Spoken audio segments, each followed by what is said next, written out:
ഈ കഴിഞ്ഞ ഒരു ദിവസം എൻ്റെ പാർക്കിലെ ഒരു കൂട്ടുകാരി എന്നോട് ചോദിച്ചു, ലീലാജി,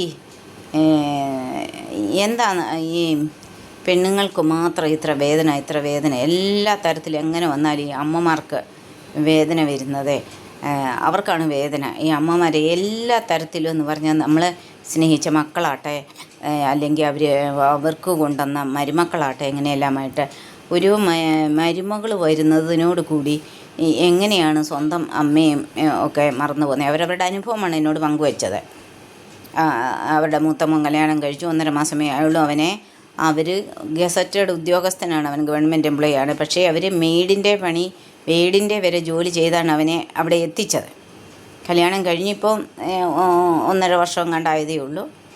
അപ്പോഴത്തേക്ക് അവൾക്ക് കണ്ടുകൂടാ, അമ്മയെ കണ്ടുകൂടാ, അവരെ കണ്ടുകൂടാ അങ്ങനെയൊക്കെയുള്ള കരുത്ത്. അപ്പം അവർ എന്നും പാർക്കിൽ കണ്ടുമുട്ടുമ്പോൾ വിഷമം പറയും, പ്രയാസം പറയും, കരയും എടുക്കും. അപ്പം ഞാൻ അവരെ സാന്ത്വനിപ്പിക്കും. ഞാൻ അതിലും വലിയ ദുഃഖത്തിൽ നിൽക്കുന്ന ആളാണ്. പക്ഷേങ്കിൽ ഞാൻ അവരെ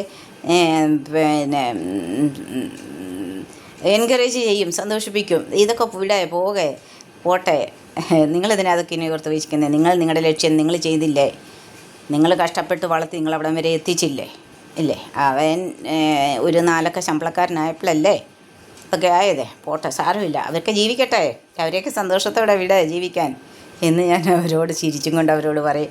അവരെ എൻകറേജ് ചെയ്ത് അവരെ കൊണ്ടുവരും. അപ്പോഴും അതിലപ്പുറം തുല്യം ദുഃഖത്തിൽ നിന്നുകൊണ്ടാണ് ഞാൻ അവരോട് അങ്ങനെ പറയുന്നത്. കാരണം അങ്ങനെ വേണം. നമ്മുടെ ദുഃഖങ്ങൾ അത് വേറൊരു വഴിക്കോട്ട് വെച്ചിട്ട് നമ്മൾ സന്തോഷിക്കുക. ഇനിയുള്ള കാലം നമ്മൾ സന്തോഷിക്കാം. ഈ പറ്റിച്ചവരെ എന്നും അങ്ങ് പറ്റിക്കാൻ പറ്റുമോ? ഇല്ലല്ലോ. അവർ വിചാരിക്കുന്ന അവരുടെ പറ്റിക്കലൊന്നും ഒരിക്കലും വെളി വരത്തില്ലെന്ന്. പക്ഷേ ദൈവം നീതിയുള്ള ദൈവമാണ്, അത് പ്രകൃതിയുടെ നിയമമാണ്. Wait and see.